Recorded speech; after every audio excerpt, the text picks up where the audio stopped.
Kaibigan, isipin mo na lang ang isang puno na unti-unti nang natutuyo. Sa simula, hindi mo talaga napapansin ang pagkakaiba nito sa ibang malulusog na puno. Parang okay pa naman siya. Tuloy pa rin ang buhay. Pero habang tumatagal, napapansin mo na yung mga dahon niya ay nagsisimula ng malanta. Tapos yung mga sanga nagiging marupok na rin. Bakit? Kasi wala ng ugat na humihigop ng tubig mula sa ilalim ng lupa. Ganito rin tayo kapag nawawala yung tiwala natin sa Diyos. Slowly, spiritually, parang natutuyo tayo. Nawawalan ng lakas, nawawalan ng pag-asa. Minsan, sa dami ng problema, nakakaramdam tayo ng pagod. Parang hindi na natin alam kung saan tayo tutungo. Nawawalan tayo ng direksyon. And most of the time, dahil yun sa nawawala na yung pananampalataya natin sa Diyos. Pero alam mo, ang magandang balita, God is always there. He's always ready to answer the prayers of those who have faith. Handang-handa siya mag-reward ng mga taong nagtitiwala sa Kanya ng buong puso. Kahit nga hindi mo pa makita kung ano ang mangyayari sa future. Tingnan mo sa kabaligtaran si George Mueller na sobrang nakatanggap ng reward mula sa Diyos. Siya ay isang taong sobrang tiwala sa Diyos. Grabe, as in, lahat ng pangailangan ng mga bahay ampunan na tinayo niya, hindi siya humingi ng kahit anong tulong mula sa mga tao. Hindi siya nagpa-fundraising o humihingi ng donations. Ang ginagawa lang niya, nagdadasal. Imagine mo yan. Lahat ng pangailangan niya, ipinapanalangin niya. Hindi siya nangungutang. May time na wala talagang pagkain para sa mga bata sa ampunan. Grabe, no? Pero ang ginawa ni Mueller, alam mo, hindi siya natakot. Kundi, nagtipon sila ng mga bata. Hinanda nila ang lamesa. Naglagay ng mga pinggan at kutsara at nagdasal sila. Sabi niya, Lord, ikaw po ang magbigay ng pangailangan namin. And guess what? Maya-maya lang may kumatok sa pinto. Isang baker. Nagdala ng tinapay. Minsan naman may dumating na nagtitinda ng gatas at binigyan sila saktong-sakto yung dinala sa kanilang kailangan. Hindi humingi si Mueller kahit kanino. Pero alam mo, ang Diyos ang kumilos para sagutin yung panalangin nila. Sabi ni Mueller, hindi mo kailangan magmadali. God's timing is always perfect. Kahit na parang nasa dulo ka na ng problema, kawalan ng pag-asa at di mo alam kung paano magpapatuloy sa buhay, nako kaibigan, kailangan mo lang magtiwala. Sobrang nakaka-inspire kasi si Mueller, hindi siya nagpapanik sa mga pangailangan nila. Sabi niya, kung para sa Diyos ang ginagawa mo, siya mismo ang bahala sa pangailangan mo at siya ang gagawa ng paraan. Marami nagdududa kay Mueller. Sabi ng mga tao, paano mo mapapakain lahat ng batang yan kung panalangin lang ang aasahan mo? Pero tahimik lang si Mueller.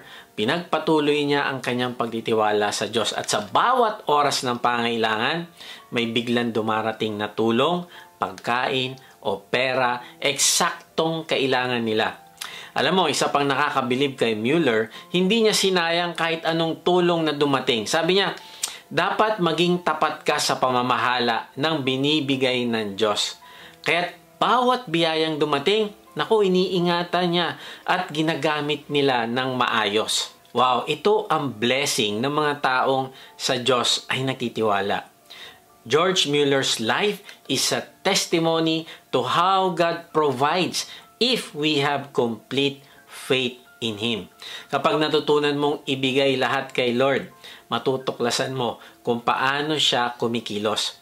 Ang kailangan lang talaga nating gawin ay magtiwala, manalangin, at maniwala sa kanyang timing.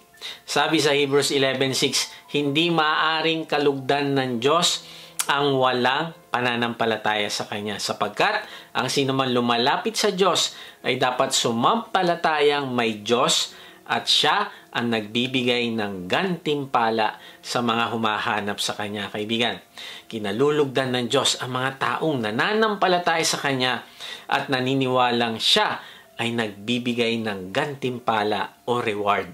Si Mueller ay nakatanggap ng maraming gantimpala dahil sa kanyang pananampalataya sa Diyos. At ito ang nais ng Diyos na paniwalaan natin na merong gantimpala kung tayo ay mananampalataya. Ito yung pag-uusapan natin sa ikatlong part ng series natin na Dare to Believe. Ang title ng message natin ngayon ay Believe the Rewards of Faith. Tapusin mo ang mensahe na ito upang hindi ka maging tuyong puno, kundi isang puno na masigla at namumunga gaya ng naging buhay ni George Mueller. Magandang araw muli mga ka-WOTG. Salamat sa Diyos sa inyong pagsubaybay sa mga mensahe ng ating Diyos dito sa ating vlog na may bagong upload every Monday 6 p.m. Sa mga hindi pa nakakilala sa akin, ay ako po si Kuya Mike. Ang calling po sa akin ng Diyos ay magbahagi ng kanyang salita sa paraang mas madaling maiintindihan ng mga manonood. Salamat sa inyong lahat na nagdesisyon na isuko ang inyong sarili sa Diyos at sumali sa ating online discipleship group.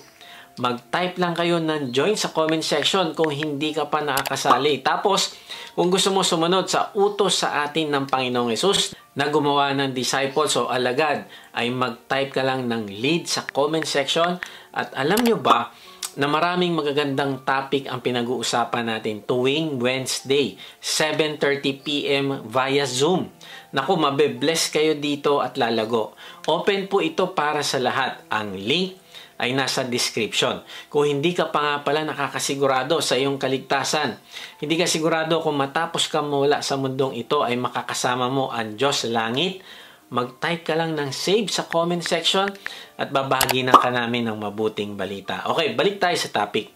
Paano nga ba natin mararanasan ang rewards of faith o gantimpala sa ating pananampalataya sa Diyos? Meron tayong 3 point. A is accept Jesus' willingness to heal. R, recognize the authority of His Word. M, move your burdens to Jesus. So, tingnan natin. Ang number 1, accept Jesus' willingness to heal. Kaibigan, nais o willing ang Panginoong Hesus na pagalingin ka. Kaya tanggapin mo ito kung gusto mong maranasan sa buhay mo ang reward kapag ikaw ay nananampalataya, ay paniwalaan mo na willing ang Panginoong Hesus na pagalingin ka. Ang ibig ko sabihin, basahin natin ang Matthew 8:1-4. Pagbaba ni Hesus mula sa bundok, sinundan siya ng napakaraming tao. Lumapit sa kanya isang taong may ketong, lumuhod sa harapan niya at sinabi. Now, anong ginawa ng taong may ketong? Lumapit siya sa Panginoong Hesus. Ang ibig sabihin, naniniwala siya na hindi siya pandidirihan ng Panginoong Hesus. Naniniwala siya na mabuti ito at maawain. Naniniwala siya na kung lalapit siya sa Panginoon ay mayroong pagbabago na magaganap sa kanya. Kaibigan, kung ano man ang pinagdadaanan mo ngayon, lumapit ka sa Panginoon. Inaantay ka niya at hindi ka niya itataboy. Siya ay maawain. Tingnan mo ang ginawa ng tao may ketong, hindi lang siya lumapit kundi lumuhod pa siya. Ito ay pagpapakita sa Panginoon na siya ay nagpapakumbaba. Ito ay pagpapakita sa Panginoon na kinikilala niya na hindi siya ordinaryong tao. Kinikilala niya na mayroong kapangyarihan ang Panginoon. And then, ano sinabi niya sa Panginoon? Panginoon, kung nais po ninyo, ako'y inyong mapapagaling at magagawang malinis. Humiling siya sa Panginoon, Lord, kung gugustuhin mo, ay malilinis mo ako. Kaibigan, ganito tayo lalapit sa Diyos. Hindi tayo magdedemand. Hihiling tayo pero siya pa din ang masusunod. Bakit? Kasi mas alam niya ang makakabuti. And amazing, tingnan mo kung ano sabi ng Panginoong Hesus sa verse 3. Hinawakan siya ni Hesus at sinabi, oo, nais ko maging malinis ka. Gumaling at luminis nga agad ang ketongin. Alam mo, mga taong may ketong ay tinuturing na madumi, physically at spiritually. Sila ay pinandidirihan. Sila ay tinuturing ng makasalanan kasi may sakit sila na ketong. Sila ay tinatakwil ng lipunan at hindi pinapahalubilo sa mga tao. Ini-imagine ko na na-shock siguro ang mga tao sa paligid nung hinawakan ng Panginoon ang ketongin. Bakit? Kasi ayon sa batas, kapag hinawakan mo ang isang marumi, nagiging marumi ka rin. Kung ipapass forward natin sa Mateo 8:17, sabi doon, ay kinuha niya ang ating mga kahinaan at dinala niya ang ating mga sakit. Grabe, parang sinabi nito, kinuha ng Panginoong Hesus ang sakit ng ketongin at dinala niya ito sa kanyang sarili. Para bang naging ketongin din si Hesus. Pero sa isang salita lang, lahat ng dumi at sakit ng ketongin ito ay nawala ng tuluyan. Kaibigan, Imaginein mo ang kalagayan ng mga taong may ketong. Wala itong gamot, kaya ang kanilang kalagayan na nakatira sa labas ng syudad, naku, panghabang buhay yon. Nabubuhay silang mag-isa, walang yakap o pakikipag-ugnayan sa ibang tao. Pero anong ginawa ng Panginoong Hesus sa taong may nakakahawang sakit? Hinawakan niya ito. Ito'y pagpapakita na mahal niya tayo at siya ay personal na Diyos. Na-realize ko na ang isang maduming tao na kagaya ko ay hinawakan din niya. Ipinaramdam niya sa akin na ako ay mahal niya. Kaibigan, namatay ang Panginoong Hesus noong tayo ay makasalanan at madumi pa. Na-realize ko, hinawakan niya ako upang akuin ng kasalanan ko at bayaran ito sa krus. Ganon din ang ginawa niya sa iyo. Gaya nung may ketong, marumi din tayo pero inabot tayo ng kanyang mapagmahal na kamay. So ano ibig sabihin nun? Ang ibig sabihin nun ay willing siyang linisin tayo. Tingnan mo, sabi niya, oo, nais ko maging malinis ka. Gumaling at luminis nga agad ang ketongin. Wow! Ito ang puso ng Panginoon. Linisin tayo at pagalingin. Ito ang reward ng Panginoong Hesus sa tao na may ketong na nananampalataya sa Kanya. Ang sabi niya, nais kitang linisin at ganun nga ang ginawa niya. Nasabi mo na rin ba minsan ang mga salitang ito? Lord, kung gusto mo ay kaya mong pagalingin ang nasaktan kong puso. Lord, kung gusto mo ay kaya mong i-restore ang family ko. Lord, kung gusto mo ay kaya mong ibigay ang trabaho na kailangan ko. Lord, kung gusto mo ay bibigyan mo ako ng kalakasan na magpatawad. Lord, kung gusto mo ay magagabayan mo ako sa aking desisyon na ito. Lord, kung gusto mo ay mapapagtagumpayan ko ang addiction na ito. Gagaling ako. Lord, kung gusto mo ay iligtas mo ang aking asawa.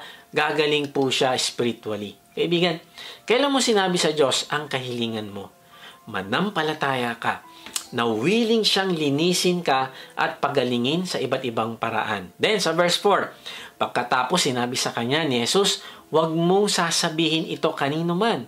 Sa halip, pumunta ka at magpasuri sa pari. Pagkatapos, mag-alay ka ng handog na iniuutos ni Moises bilang patunay sa mga tao na ikaw nga'y magaling at malinis na. Ang ketong daw ay parang sugat o batik na nagkakalat sa buong katawan.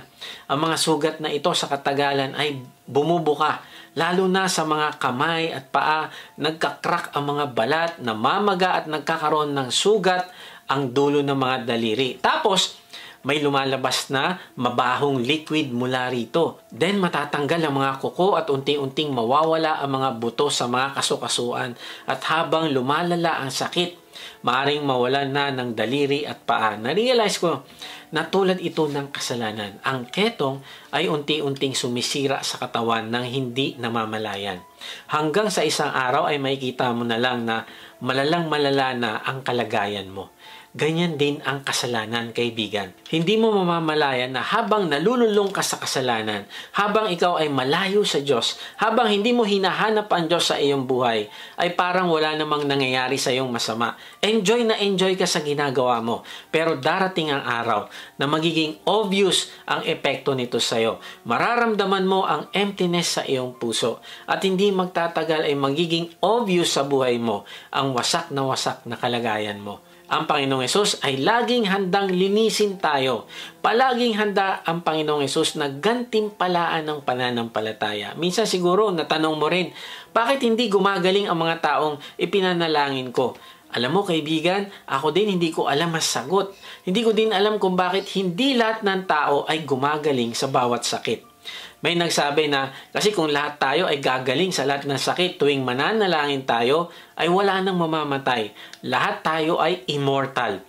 Naiintindihan ko na lahat tayo gusto nating makasama pa din sana ang ating mga mahal sa buhay na pumanaw. Kaya lang, unawain pa din natin na hindi dito sa lupa ang immortality.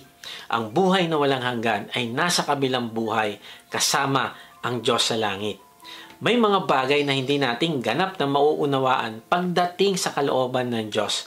Pero darating ang panahon, pag nakaharap na natin ng Panginoong Hesus, ay sasagutin niya ang lahat ng ating katanungan. So ang tanong, nagpapagaling pa rin ba ang Diyos ng may sakit? Yes! At kailangan nating maintindihan na ang lahat ng kagalingan ay galing sa Diyos. Alalahanin natin na ang purpose ng lahat ng kagalingan ay para maluwalhati ang Diyos. Kasama na dito ang mga himala na nangyayari sa loob at labas ng mga hospital.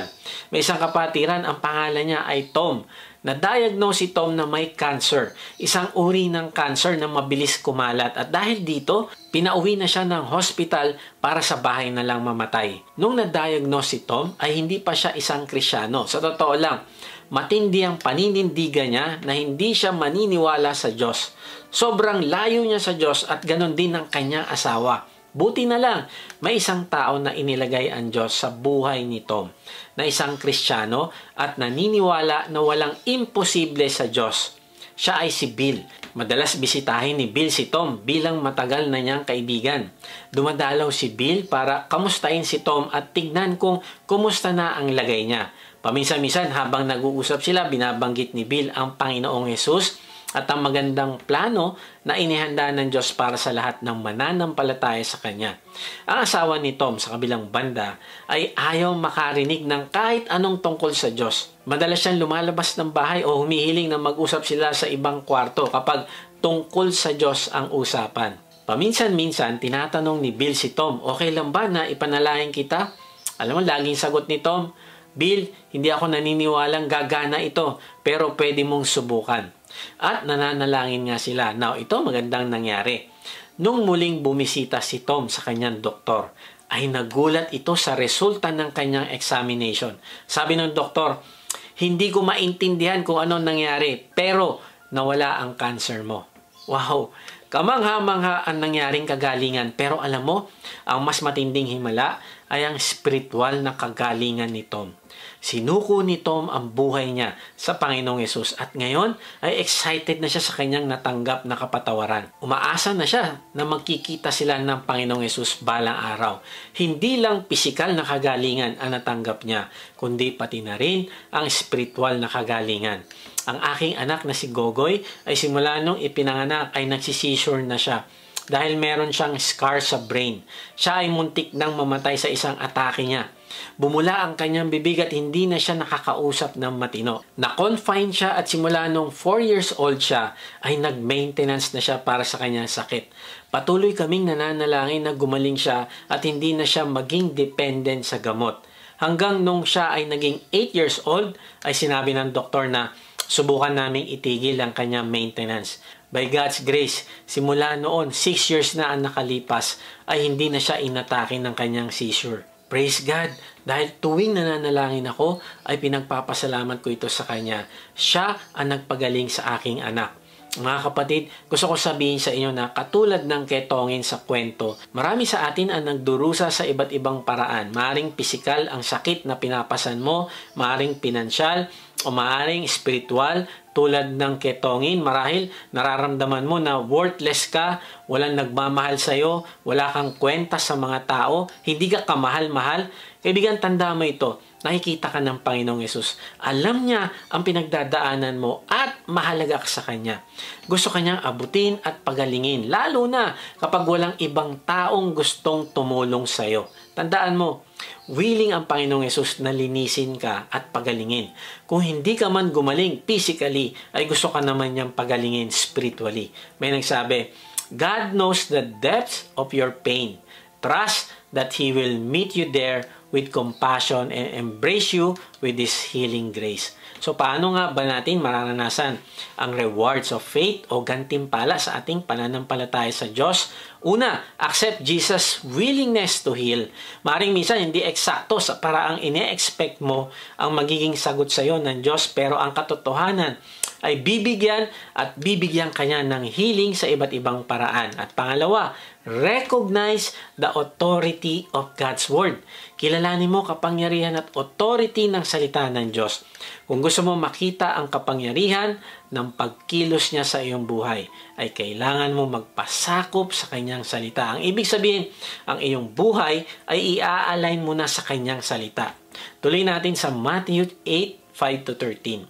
Pagpasok niya sa Capernaum ay lumapit sa kanya ang isang centurion na nakikiusap sa kanya. Again, kung gusto mo magkaroon ng breakthrough, kung gusto mo maranasan ang reward ng faith, ay kagaya ng tao may ketong at nitong centurion ay kailangan mo lumapit sa Diyos. Maraming balakid para sa ketongin para lumapit sa Panginoon, pero lumapit pa rin siya. Ang centurion na may mataas na posisyon sa Roman government ay lumapit din sa Panginoon. Ibinaba niya yung kanyang pride.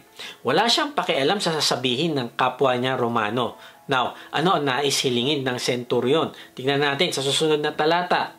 At nagsasabi, Panginoon, ang aking alipin ay nakaratay sa bahay. Lumpo at lubha siyang nahihirapan. Wow, grabe. Ang puso ng centurion. Ibinaba niya yung kanyang pride, hindi para sa kanyang sarili. Para kanino daw? Para sa kanyang alipin. Sobrang concern niya sa kanyang alipin na lumpo at lahat ay gagawin niya para lang ito ay gumaling. Ang pananampalataya ng centurion ay nagpapakita ng compassion. Ang centurion, bagamat isang tao na mataas ang posisyon at kapangyarihan, ay nagpakita ng malasakit sa kanyang alipin. Alam mo ba na sa culture nila, ang mga alipin ay halos walang halaga. Pwede nila itong patayin kahit anong oras. At lalo na sa kalagayan ng alipin niya na pwede niyang isipin na wala na itong halaga, i-dispatch ko na ito. Pero nakikita natin na itong centurion ay may puso para sa kanyang servant. Hindi niya inisip na hindi ito mahalaga. Pinaglaban niya ito sa Panginoong Yesus. Kaibigan, paano mo tinitingnan ng ibang tao sa iyong tahanan, trabaho at ministry? May malasakit ka ba sa mga tao sa paligid mo, lalo na sa mga mas mababa ang posisyon o katayuan kaysa sa iyo? Then tingnan natin ang naging tugon ng Panginoong Yesus. Sinabi niya sa kanya, pupuntahan ko siya at pagagalingin. Wow! Ang Panginoong Yesus ay willing na pagalingin ng alipin.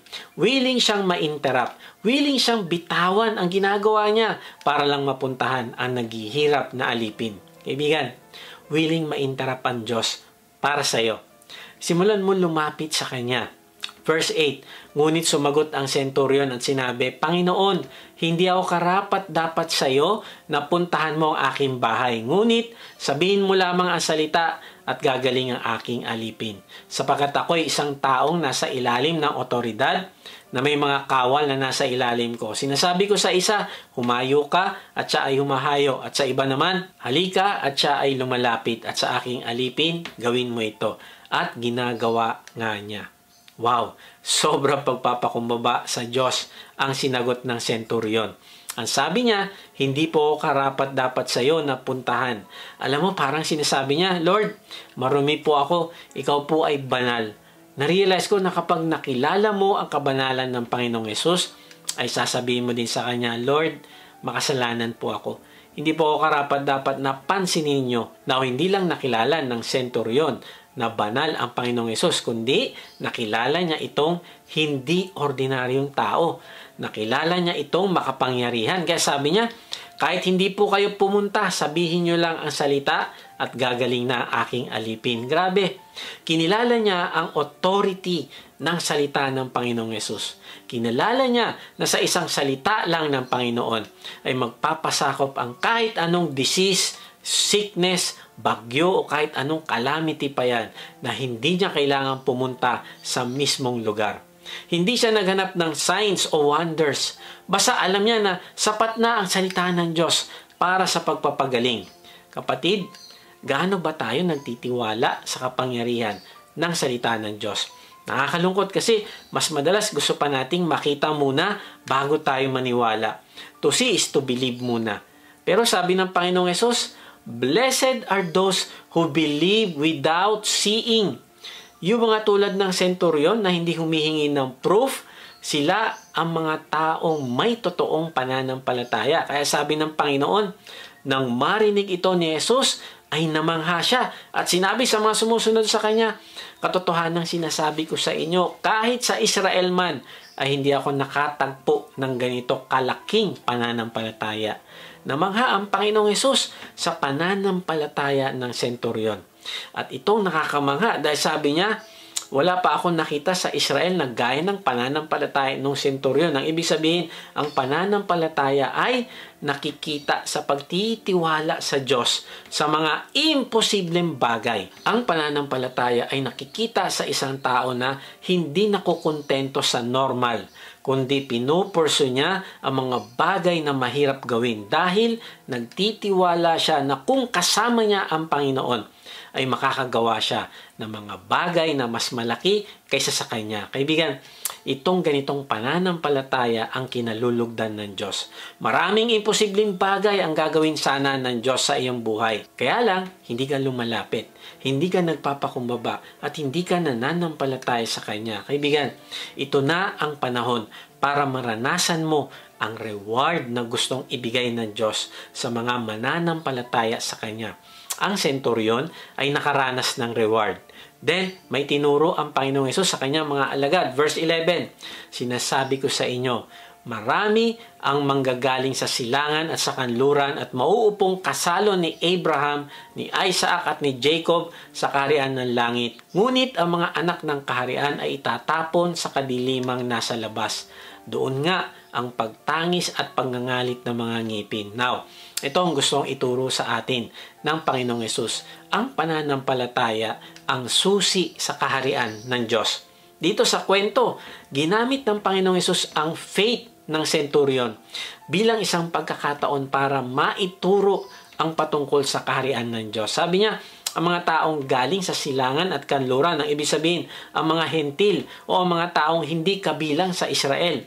Ang sabi ng Panginoon ay makakasalo daw sila ni na Abraham, Isaac at Jacob. Imagine mo yun. Hindi naman sila mga Israelita, mga hentil sila. Pero sa kabaliktaran, yung mga anak ng kaharian daw o ang mga Israelita o Hudyo ay itatapon sa kadiliman sa labas. Ibig sabihin, hindi mahalaga kung Hudyo ka o Gentile. Basta may pananampalataya ka sa Panginoong Hesus, ikaw ay kabilang sa kaharian ng Diyos. Kaibigan, tandaan mo ito, ang pananampalataya, hindi ang lahi o relihiyon, ang tunay na susi sa kaligtasan. Kaibigan, tulad ng centurion, tayo rin ba ay may ganitong pananampalataya? Nagtitiwala ba tayo sa Panginoong Hesus kahit hindi pa natin nakikita ang solusyon? Hinahayaan ba natin ang Diyos na kumilos base sa Kanyang salita o lagi tayong naghahanap ng signs and wonders bago maniwala? Kaibigan, tandaan mo ito, na ang pananampalataya ay hindi tungkol sa dami ng alam mo sa Bible o sa membership mo sa isang religion, kundi sa pagtitiwala mo sa kapangyarihan ng Diyos at sa pagpapakumbaba mo sa Kanyang harapan. Tulad ng centurion, pwede tayong lumapit sa Panginoon na may confidence at humility dahil alam natin na ang Panginoong Hesus ay laging handang tumugon sa ating mga panalangin kahit bago pa natin ito sabihin. Verse 13, sinabi ni Hesus sa centurion, humayo ka na, mangyayari para sa iyo ang ayon sa iyong pananampalataya. At gumaling nga ang alipin ng oras ding iyon. Anong sabi ng Panginoon? Mangyayari para sa iyo ang ayon sa iyong pananampalataya. At ano ang pinanampalatayanan niya? Nagagaling ang alipin sa pamamagitan ng salitang bibigkasin ng Panginoong Hesus. Kaibigan, gaano kalaki ang pagtitiwala mo sa salita ng Diyos? Paano mo pinapakita sa araw-araw ang pagpapasakop mo sa authority ng salita ng Diyos? Bakit ka magpapasakop? Kasi mapagkakatiwalaan mo ito dahil hindi nagsisinungaling ang Diyos. Isipin mo minsan ang tao at ang kanyang salita, naku, magkaiba yan. Halimbawa, maaaring mangako ang tao pero hindi niya tutuparin. Naalala ko may isang tao na nangako sa akin na a-attend ako ganitong araw. Magsasabi ng oo pero hindi pala totoo. At parang baliwala lang sa kanya na meron siyang binitawan na salita. Pero hindi naman pala ito totoo sa puso niya. Kaibigan, ingatan mo ang iyong puso. Sabi sa Mateo 5:37, dapat lang na ang pananalita ninyo ay oo kung oo at hindi kung hindi. Subalit anuman ang hihigit pa rito ay nanggagaling na sa masama. Ang konteksto nito ay maraming tao ang nanunumpa at sinasama pa ang langit sa panunumpa. Oo, gagawin ko yan. Sinusumpa ko, saksi ang langit. Now, ang sinasabi sa talata ay sapat na ang oo at hindi. Hindi mo na kailangan dagdagan pa ng panunumpa. Bakit? Kasi ito ay kasalanan. Kasi minamaliit mo ang sarili mo. Parang sinasabi mo na, ito, totoo na ito nagsumpaan na tayo. Pero doon sa mga bagay na sinagutan mo ng ordinaryong oo o hindi, ay para sa'yo pwede mong gawin o hindi. Pwede pang magbago yung sinabi mong oo o hindi. Bakit? Kasi wala ka namang panunumpang ginawa. So, ang implication ay magiging habit natin ang pagsisinungaling. Kaya nga, sabi sa talata, sabihin mo na lang na oo o hindi, sapat na yon. Ang ibig sabihin, kapag may lumabas sa bibig mo na oo o hindi, ay may value na yan. At yan ay tutuparin mo at i-honor mo kahit pa maging mahirap ang sitwasyon. Now, ang salita ng Diyos ay iba. Si Kristo at ang kanyang salita ay iisa. Hindi nagbabago, hindi nagkakamali. Kapag sinabi ng Panginoong Hesus, asahan mong totoo at mangyayari ito. Kaya nga, simulan mo magpasako sa salita ng Diyos. Si Wilberforce ay isang politician na mayroong malalim na pananampalataya sa Panginoon. Hinayaan niya na ang salita ng Diyos ang maging authority ng kanyang buhay. Siya hindi ordinaryong politiko lang, kundi sa lahat ng ginagawa niya ay pinapairal niya ang mga biblical principles sa kanyang mga desisyon. Ang pananampalataya ni Wilberforce ay hindi naging private o pansarili lang, kundi ginamit niya ito para sa isang mas malawak na layunin. Ginamit niya ang kanyang pananampalataya sa pagbuwag ng slavery. Nakakalungkot isipin pero noon ang slavery ay normal lang sa lipunan. Marami ang kumikita dito kaya't napakahirap buwagin nito. Pero si Wilberforce dahil sa kanyang pananampalataya at pagpapasakop sa salita ng Diyos ay pinaglaban na mahinto ang slavery dahil ito ay mali sa harap ng Diyos. Hindi siya natakot kahit maraming humahadlang. Imagine mo, ilang taon din siyang tinutuligsa at nakakaranas ng pagkatalo sa parliament. Pero dahil alam niyang tama ang kanyang pinaglalaban, hindi siya sumuko. Narealize ko si Wilberforce na parang isang puno sa gitna ng malakas na bagyo. Ang dami ng hangin, ulan, kidlat na gusto siyang pabagsakin. Pero dahil ang ugat niya ay malalim, siya ay nakasandig at nagtiwala sa salita ng Diyos at hindi siya natumba. Para siyang isang matatag na tao na binabanggit sa Psalms 1:1-3. Sabi doon, mapalad ang taong hindi namumuhay ayon sa payo ng masama o sumusunod sa mali nilang halimbawa at hindi nakikisama sa mga taong nangungutya. Sa halip ay nagagalak siyang sumunod sa mga aral na mula sa Panginoon at araw-gabi ito ay kanyang pinagbubulay-bulayan. Ang katulad niya ay isang punong kahoy na itinanim sa tabi ng sapa na namumunga sa takdang panahon at hindi nalalanta ang mga dahon. Magtatagumpay siya sa anumang kanyang ginagawa. Ayon sa talata ay sino daw ang mapalad o blessed na tao? Yung hindi namumuhay sa masama. Siya ay nagpapasakop sa salita ng Diyos. Ang authority niya ay ang salita ng Diyos. Sabik na sabik siya pagbulayan ito araw at gabi. Kaya anong resulta? Siya ay tumatatag, nagtatagumpay at hindi nalalanta. Pero sa kabaliktaran, ano ang nangyayari sa taong hindi nagpapasakop sa gabay ng salita ng Diyos? Tuloy natin yung verse. Salmo 1:4-6. Ngunit iba ang mga taong masama. Sila'y parang ipa na tinatangay ng hangin. Parurusahan sila ng Diyos sa araw ng paghatol at ihihiwalay sa mga matuwid. Sapagkat pinapatnubay ng Panginoon ang mga matuwid. Ngunit ang buhay ng taong masama ay hahantong sa kapahamakan. Ayon sa talata ay sanahantong ang buhay ng isang taong wala sa ilalim ng paggabay ng salita ng Diyos. Ang nasusunod sa buhay niya ay ang sarili niya. Sabi ay hahantong sa kapahamakan. Kaibigan, anong bagyo kaya ang dumadaan sa buhay mo ngayon? At saan nakakapit ang ugat ng pananampalataya mo? Dalangin ko na ikabit mo yan sa salita ng Diyos. Ito ang gawin mong authority sa iyong buhay. Alam mo si Wilberforce, nagtagumpay sa kanyang pinaglalaban. Noong 1807 ay naipasa ang batas na nagbabawal sa slavery. At noong 1833 ay tuluyan nang nawala ito sa mga British. Kaibigan, ito ang maganda. Dahil sa pagsunod niya sa salita ng Diyos, nakita niya ang reward ng kanyang pananampalataya. Ito ang pruweba na kung sumusunod tayo sa Diyos, ay magtatagumpay tayo. Kaibigan, tandaan mo ito.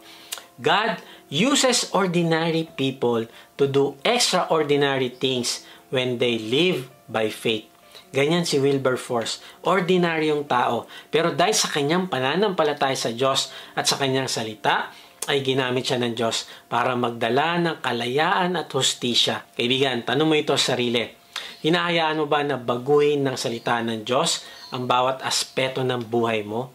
Kaibigan, recognize the authority of God's Word.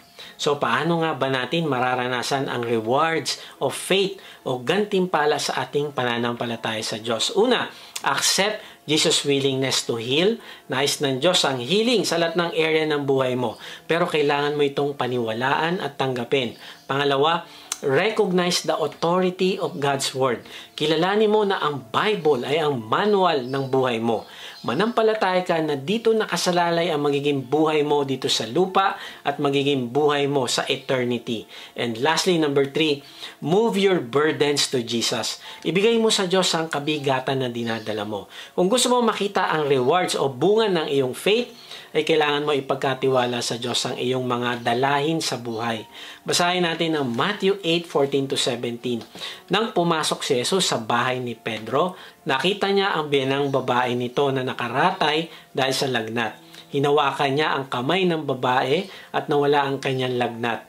Bumangon siya at naglingkod kay Jesus. Wow, anong unang ginawa ng Panginoong Jesus? Nag-utos? Nagbigay ng instruction? Nag-meeting sa mga gagawin? Yun ba? Hindi. Nakita niya ang pangangailangan ng may sakit at ito ang kanyang inuna. Pinagaling niya ito. Narealize ko hindi nag-aalala ang Panginoon sa kanyang mga gagawin na kailangan matapos. Willing siyang ma-interrupt. Willing siyang mag-google ng time para katagpuin ng isang pangangailangan. Willing siyang akuin ang burden natin para mabigay ang kagalingan at pangangailangan natin.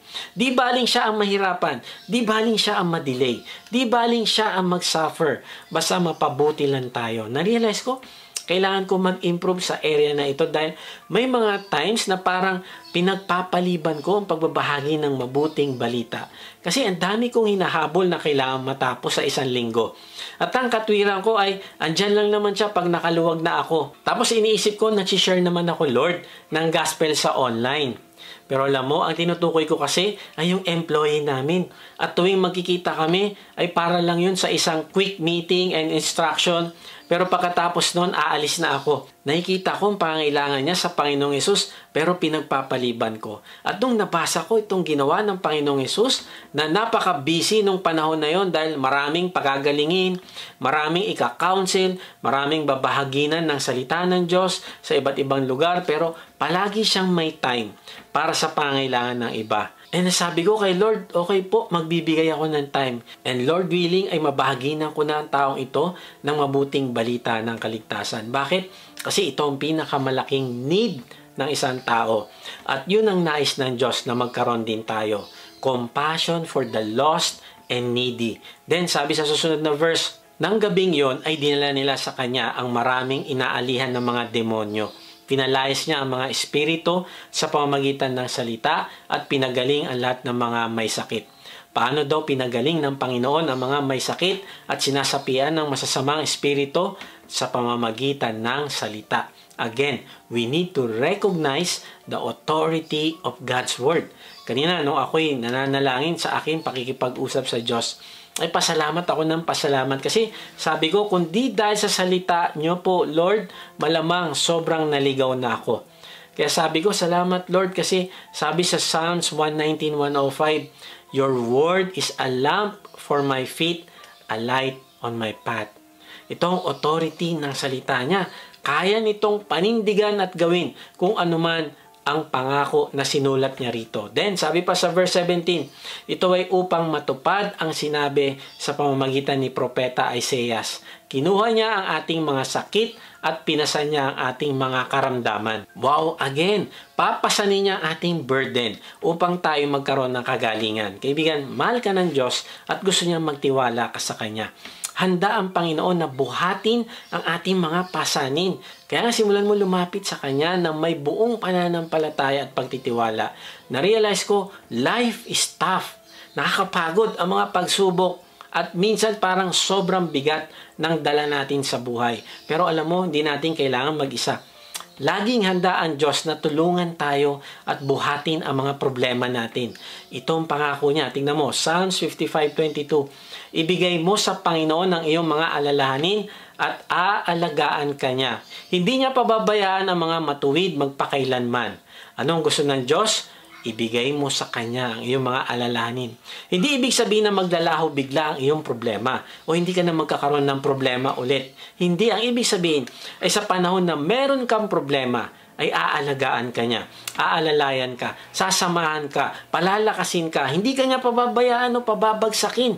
Ang ibig sabihin, sa kabila ng mga bagay na mangyayari sa iyo, ay sisiguraduhin niya na alam niya ito at aayusin niya ang mga bagay para sa ikaluluwalhati niya. Now, para kanino ang pangako na ito? Ayon sa talata ay para sa mga matuwid, sa mga nagtitiwala sa Kanya, kahit pa nga mahirap ang pinagdadaanan. Sabi sa Mateo 11:28-30, kayong lahat na napapagal at nabibigat ang lubha, pumarito kayo sa akin at bibigyan ko kayo ng kapahingahan. Pasanin ninyo ang aking pamatok at mag-aral kayo sa akin sapagkat ako ay maamo at mababang loob at masusumpungan ninyo ang kapahingahan ng inyong mga kaluluwa. Ito ay sapagkat madaling dalhin ang aking pamatok at magaan ang aking pasan. Wow, ang ganda ng talatang ito. Iniimbitahan niya tayo na lumapit sa Kanya. Pumarito kayo sa akin. Nakatandaan mo yung ketongin lumapit sa Kanya, yung centurion lumapit sa Kanya. Hindi sila tinaboy ng Panginoon. Bakit? Kasi gustong-gusto tayong imbitahan ng Panginoon na lumapit sa Kanya. Minsan nagigilty tayo, dami ko ng kasalanan kaya ako dumadaan sa ganitong paghihirap. Nakakahiya na sa Diyos, ayoko na lumapit sa Kanya. Mali, kaibigan. Kahit ano pa ang nagawa mo, iniimbitahan ka ng Panginoon. Bakit? Kasi alam niya nabibigatan ka at alam niyang kailangan mo siya. Lumapit tayo sa Kanya kapag pagod na tayo. Alam mo ba kung ano ang pamatok sa mga panahon noon? Ang pamatok ay ginagamit para magkasama yung dalawang baka para magtrabaho. Nagtutulungan sila. Pero ang Panginoong Hesus, sinasabi niya na ang kanyang pamatok magaan. Bakit? Kasi siya ang magdadala ng bigat ng burden mo. Para bang pinapasa mo sa Kanya yung bigat at siya na ang bahala sa'yo? Pumarito kayo sa akin. Kaibigan, ito na ang pinaka mapagmahal na salita ang pwedeng sabihin ng Diyos para sa ating makasalanan at nabibigatan sa buhay. Ang Panginoon ay hindi gaya ng mga presidente ng mga bansa o hari na mahirap lapitan. Marami kang pagdadaanan bago ka makalapit sa kanila. Kailangan mo pa ng appointment. Subalit ang Panginoong Hesus, kahit sino ka pa, iniimbitahan Kanya na lumapit sa Kanya. Ang ibig sabihin, pumarito ka sa Kanya, ay manampalataya ka sa Kanya. Tanggapin mo siya bilang Panginoon at tagapagligtas. Kumain ka ng Kanyang salita. Tumingin ka sa Kanya, makisama ka sa Kanya sa pamamahayag ng Kanyang salita. Makinig ka sa Kanya at isabuhay ang lahat ng sasabihin niya sa iyo. Ang ibig sabihin ng pumarito ka ay bubuksan mo ang iyong puso at iimbitahan mo siyang pumasok at manguna na sa iyong buhay. Hindi ibig sabihin ng pumarito ka sa akin ay aanib ka sa isang relihiyon. Kung hindi, ikaw ay papasok sa isang malapit at nagmamahalang relasyon sa Kanya. At kapag ginawa mo ito, bibigyan Kanya ng kaligtasan at kapahingahan. Kaibigan, ang sabi ng Panginoon ay pasanin ninyo ang aking pamatok. Ano ibig sabihin nito? Ang ibig sabihin ay iaalay mo yung buhay mo sa Kanya, magpapasakop ka sa Kanya. Bakit? Kasi hindi natin kayang kontrolin ang lahat ng bagay sa buhay natin. Kaya marapat lang na ibigay natin ng kontrol sa Panginoong Hesus. Lord, di ko maintindihan. Lord, di ko kaya. Lord, depressed ako pero tinatanggap ko ang pamatok mo. Ikaw ang maging kalakasan ko. Si Jack Holcomb ay isang tapat na alagad ng Panginoong Hesus. Isang araw yung kanyang maliit na anak nahulog mula sa high chair. Bumagok ang ulo at namatay. Bago ito iburol, ay may isang napakalakas na tornado ang nanalasa sa kanilang bayan. Maraming namatay. Winasak nito maraming buildings kasama na ang funeral home. Nung humupa ang tornado ay agad na pinuntahan ni Jack ang funeral home. Wasak na wasak ito at hindi na din niya makita ang kanyang anak. Nanalangin siya, sabi niya, Lord, alam kong ligtas na yung aking anak sa piling mo, pero gusto ko po siyang ilibing. Tulungan mo po ako. At pagkatapos niya manalangin ay nag-prompt ang Panginoon sa kanya na pumunta sa isang sementeryo. At pagdating niya doon sa sementeryo, Nakita niya ang ilang daan na tao na naroon din. Nakita niya ang mahabang pila ng mga kabaong at isa-isa niyang tinignan ito. At doon nga nakita niya ang kabaong ng kanyang anak. Alam mo, sa kabila ng ganitong kahirap na sitwasyon, ay nagawa pang kumanta ni Jack. Sabi niya sa lyrics ng kanyang kanta, "Take your burden to the Lord and leave it there. If you trust and never doubt, He will surely bring you out. Take your burden to the Lord and leave it there." Wow! Ang sabi, dalin mo sa Panginoon ang kabigatan mo at iwan mo na yan sa Kanya at ipagkatiwala dahil tutulungan ka niya. Then, ito din, kinanta niya ang lyrics. Sabi niya, "Singing I go along life's road, praising the Lord, praising the Lord. Singing I go along life's road, for Jesus has lifted my load." Alam mo, minsan akala natin, pasan na natin ang buong mundo. Pero kaibigan, meron pang mas malala na pinagdadaanan ang ibang tao. Kaya lang ang maganda ay nalalampasan nila ito at umaawit pa sila sa Panginoon. Dahil yung kabigatan na yon ay pinapasan nila sa Panginoon. Ibinigay na nila sa Panginoon. Lahat tayo ay may kanya-kanyang pasanin at wala tayong kontrol dito, gaya ni Jack. Hindi niya ginusto na mangyari yon sa kanyang anak, pero nangyari. At dahil wala na siyang magagawa, binigay niya lahat kay Lord. Kaya kaibigan, take your burden to the Lord and leave it there. May mga bagay na di natin kayang solusyonan mag-isa. Pero si Lord, kayang-kaya. Trust in God. Kahit sa gitna ng bagyo, kahit gaano pa kalakas ang bagyo, kung matututo tayong magtiwala, malalampasan natin ito. Minsan di natin makikita agad ang sagot, pero darating yan sa tamang oras. Keep on singing. Sa halip na magreklamo o sumuko, ay tignan natin ang mga positibong ginawa ng Diyos sa mga sitwasyon at ipagpasalamat natin ito. Kapatid, anong kanta ang nilalabas ng puso mo sa gitna ng pagsubok? Puno ba ito ng reklamo o puno pa rin ng papuri? Si Jack ay patuloy na umawit dahil alam niya na ang Panginoong Hesus ang bumubuhat sa kanyang mga pasanin. Nakakalungkot kasi kadalasan gusto nating kontrolin ang lahat ng bagay. Gusto natin planado, hawak natin lahat. Minsan, inisip natin kaya natin ang lahat ng bagay. Pero alam mo kapatid, minsan tinuturo ni Lord na humingi tayo ng tulong sa Kanya. Minsan hinahayaan niyang mabigat ang mga pinapasa natin para ma-realize natin na hindi natin kayang mag-isa. Sabi ng Panginoong Hesus, "Pasanin mo ang akin, pamatok at matuto ka sa akin. Ako'y maamo at mababang loob." Ang ibig sabihin, gustong-gusto niyan tulungan tayo, pero kailangan nating humingi ng tulong. Kaya ngayon, anong bagay ang pinipilit mong dalhin mag-isa? Alam mo, ang solusyon ay simple lang. Ibigay natin ito sa Panginoon. Okay lang na umamin na hindi mo kaya. Ang Panginoong Hesus ang magbubuhat ng mga mabibigat na pasanin mo. Marahil inisip mo, kailangan ko maging good enough para kay Lord. Alam mo, maraming Kristiyano nahuhulog sa trap ng pag-iisip na dapat nilang pagtrabahuhan ang kanilang kaligtasan. Para bang kailangan nilang gumawa ng napakaraming religious rituals at activities. Magsimba palagi, magdasal ng paulit-ulit, gumawa ng mabuti para lang ma-please ang Diyos at makuha ang kanyang approval. Pero kapatid, ang mensahe ng parable na ito ay simple lang. Hindi mo kailangan gawin ang lahat ng ito para maligtas. Tandaan mo na ang Panginoong Hesus sa krus pa lang, tinapos na ang lahat ng kailangan para sa kaligtasan mo. Hindi mo ito kailangan paghirapan para lang mapalapit ka kay Lord. Ang ginawa ng Panginoong Hesus ay sapat na. Sabi nga sa Biblia, it is finished. Ibig sabihin, natapos na ng Panginoong Hesus ang lahat ng dapat niyang gawin para bayaran ang kasalanan nating lahat at bigyan tayo ng kaligtasan. Alam mo, kaya ka siguro pagod na ay inisip mo, kailan kaya sasapat ang ginagawa kong good works para makapunta ako sa langit? At dahil wala naman nakasulat sa Bible kung ilang points ka dapat para makapunta sa langit, ay ito ka ngayon, puno ka ng kaba. Takot na takot ka. Baka hindi tayo tanggapin ng Diyos, lalo na at nagkakasala pa din tayo. Kaibigan, ito yung katotohanan. Wala kang magagawa para bayaran mo ang iyong mga kasalanan. Malinis, gumaling at maging anak ng Diyos. Hindi sasapat ang lahat ng gagawin mo. Mapapagod ka lang at madidisappoint sa sarili. Bakit? Kasi di mo kaya maging perfect. Kaibigan, tanggap ka na ng Panginoong Hesus at gusto niyang ipahinga mo ang puso mo mula sa pagod ng pagsusumikap sa sariling paraan para makaabot sa langit. Ang kailangan mong gawin ngayon ay ibigay mo ang burden mo sa Kanya. Manampalataya ka na Siya ang nagbayad ng lahat ng kasalanan mo sa krus at pag ginawa mo ito, lilinisin ka niya at pagagalingin. Bibigyan ka ng buhay na walang hanggan. Kahit nasan ka ngayon, ay ipahayag mo ang iyong pananampalataya sa pamamagitan ng panalangin. Sabihin mo sa Kanya, Panginoong Hesus, inaamin ko po na ako ay makasalanan. Patawarin mo po ako. Nananampalataya po ako na ikaw ang nagbayad ng aking kasalanan.